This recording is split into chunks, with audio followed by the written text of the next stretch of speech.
Вот сейчас собираюсь топить свой котел. Перед этим хотел показать, что конденсата вообще нету. Вот верхняя поверхность, отбойник пламени, и он без сажи. Вообще, в принципе. Вот чистейшая поверхность. Вот пальцы, смотрите. Вот. Ноль вообще. Никакой сажи нету. Вот. Пальцы идеально чистые. И при этом водный контур вот этого камина. А был у соседа, у него вообще там просто какой-то гудрон налипший. Это трубы внутри топочной камеры. У него наверху они стоят. Вот. Поэтому очень рекомендую подобный камин делать с теплообменником наружным. Еще покажу сейчас его устройство. Еще разок.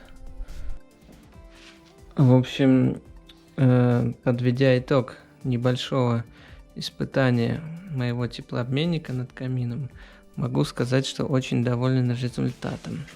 Еще раз повторюсь, к соседу пошел, у него камин, в общем, покупной из магазина, где теплообменник это просто трубы, проходящие с водой, наверху колпака камина, в общем, вот в этой части примерно трубы расположены. И он купил эту печь тысяч за 50 где-то, примерно неделю назад. Он ее топит всю неделю, живет в доме, и там нереальный слой сажи просто.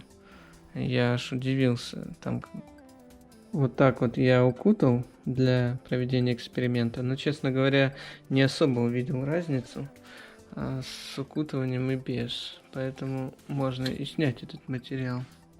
Не горючий материал, типа ваты такой. В общем, сейчас фонарик включу.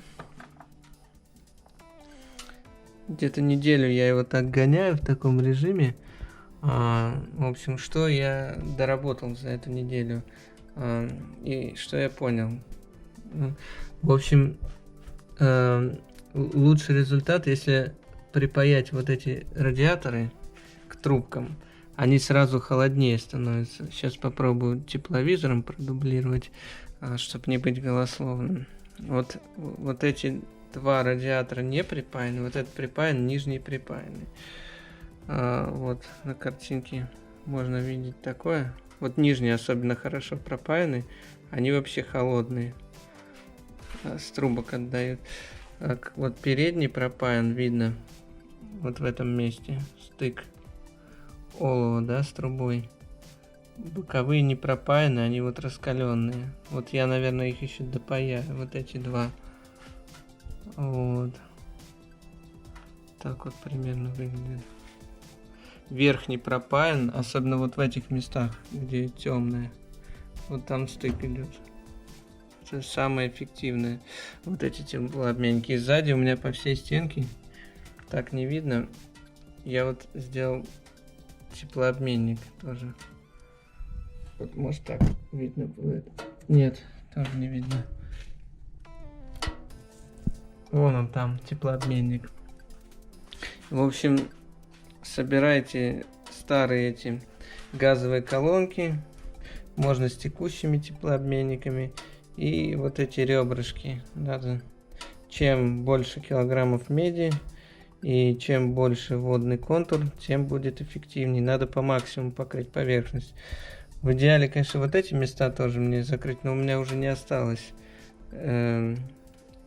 старых теплообменников с газовых колонок. Это обычные вот эти Bosch, Нева, Люкс, там, Дарина, все что угодно. Чем тяжелее, тем лучше. Вот. Я, повторюсь, очень доволен результатом, потому что это, можно сказать, котел в доме прямо.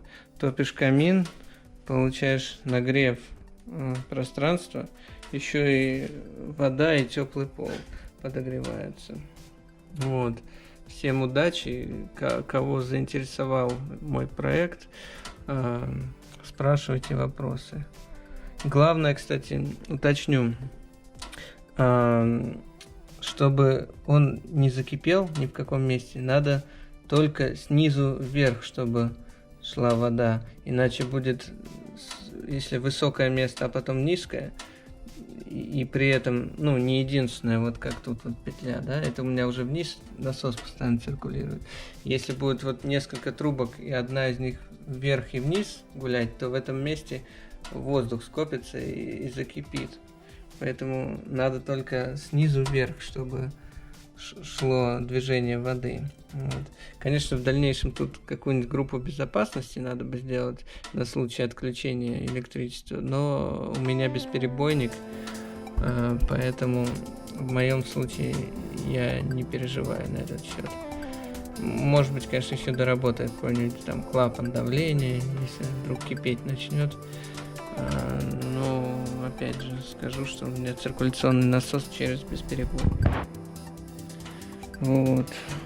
Всем удачи. Если захотите строить такой теплообменник над камином, то все расскажу. И еще, может быть, какое-нибудь видео засниму с более подробными вещами, что вас заинтересует.